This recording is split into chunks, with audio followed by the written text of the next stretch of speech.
سلام علیکم بینندگان عزیز. امروز 29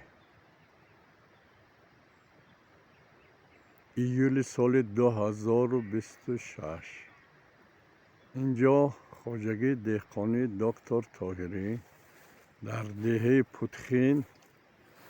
من بینید قریب حدودی 50 سال همین زمین ها همین باطلاق برین نای دیگر هیچی نمی روید. مردم عموما یگان درخت شلندگیش نیه هم دو بند نایده میگیرن و همین قطع خورسان که ما علف یا یگان چیز دیگه کردیم مختار.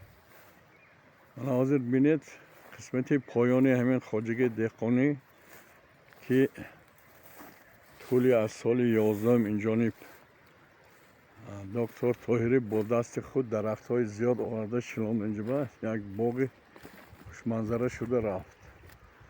مردم عموما زمین قریب که کم کار میکنن کار نمیکنن چون که حاضر همین رسیه رفته میبیاد دوستم یافته میبیاد روزش میگذراند.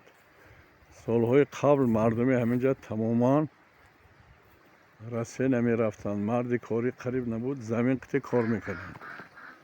چطوره که ما میگیم زمین انسان را هم میخوراند هم میپوشاند، همه چی در زمین هست.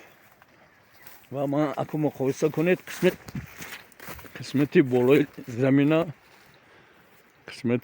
زمین یعنی که شما اونجا دیدید هیچی نیست. من اینجا باغ همین درخت ها یه واسطه انسان شلوندگی آبادی من همین این درخت ها ارچه ها حدودی همه حساب کنیم قریب 5000 درخت های میوه‌دار و غیر میوه‌دار ما همه قسمتی پایانی خواجگی دهقانی به شنوندیم. گیرتاش سیتکه کشیدیم که مولا ندارد. مردم اگر یکدیگر فهمی کنند یکدیگر دستگیری کنند اگر همه جا آباد میشن. منظره های بهترین زیبا این طرفش آسایشگاه دکتر طاهری. برای همین ما به همه شما چی میخوایم؟ پیش همه سلامتی، عمر دراز، رزق فراغ، آسمانی صاف بگذار در تمام دنیا وقت صلح پایدار باشد، جنگ نشود، جنگجویان روی زمین همش نیست شود، خودش همه جانشوی میگیرد. صلحجویان 100 سال عمر بینند، عمر پربرکت بینند، جمعیت آباد کنند، طبیعت حفظ کنند و عمر دراز بینند. سلامت و سربلند باشید بینندگان عزیز.